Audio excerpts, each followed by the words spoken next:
Bien, en esta ocasión veremos cómo convertir números complejos de su forma rectangular a polar y viceversa. Ya vimos que un número complejo es un número que se conforma de una parte real y una parte imaginaria que se identifica por el medio del operador y en el caso de la fórmula de Euler lo encontramos en la potencia a la que se eleva e.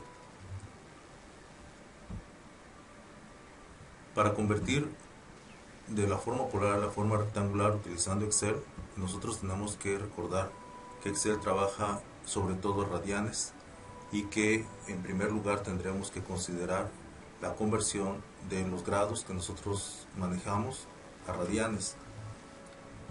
Empezamos, como dijimos, por convertir de la forma rectangular a polar para que se vea claramente. Este es un número, por ejemplo, en el caso de la forma rectangular, 3 más 4i.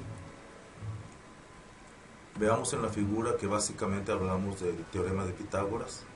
En este caso, para encontrar el módulo, pues es la suma del cuadrado de los catetos, y veamos aquí la fórmula que utilizamos es en realidad la raíz cuadrada de la suma del cuadrado de los catetos. Aquí hacemos referencia al número que capturamos en la celda C5, B5 y C5, en el caso de la parte imaginaria.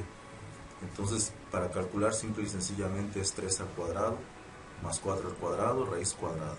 ¿Sí? Raíz cuadrada de 25 es 5. Y el ángulo lo vamos a empezar calculando con el arco tangente.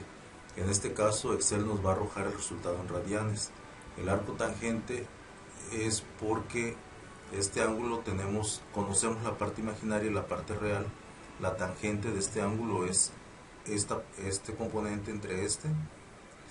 entre el cateto opuesto al ángulo entre el cateto adyacente, y al sacar el arco tangente obtenemos el ángulo en radianes, y la conversión la hacemos también con Excel utilizando esta utilería que nos propone nada más meter grados, y hacemos referencia a la celda G5, que es donde tenemos el resultado en radianes, y ya automáticamente lo convierte a 53.1 grados. Es la equivalencia de radianes a grados. Aquí tenemos varios ejemplos. En el último, por ejemplo, lo que se hizo fue manejar los mismos valores que el primer ejemplo, pero vamos a decirlo así al revés. La parte real es la que vale 4, la parte imaginaria es la que vale 3, y veamos que obviamente el módulo nos va a dar lo mismo porque es la suma del cuadrado de los catetos, pero el ángulo es menor porque esta parte imaginaria es menor. Ahora vale 3, antes valía 4 y 3, ahora es 3 y 4, entonces el ángulo disminuye, como lo podemos ver aquí, a 36 grados. Recordemos que nos lo va a dar en radianes. Para convertir de polar a rectangular, pues se supone que tenemos primero ya el dato del módulo y el ángulo en grados. Vamos a tener que hacer lo mismo. Para que Excel nos comprenda, tenemos que convertirlo a radianes, y vamos a usar trigonometría. En este caso, la proyección del módulo en la parte real la vamos a obtener con el coseno del ángulo, que recordemos que es el cateto adyacente entre la hipotenusa.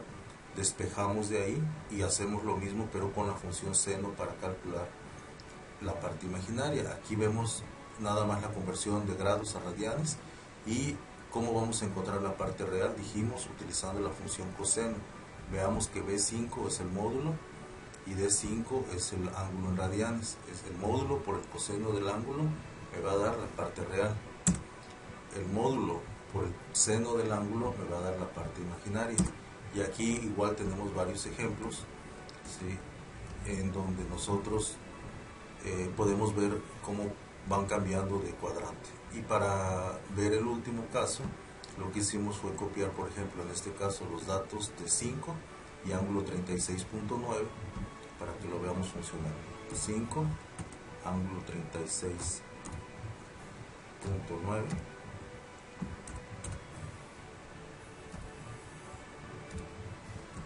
Lo convierte a radianes, y con las operaciones de seno y coseno y seno tiene la parte real e imaginaria. Bueno, eso es todo por el momento.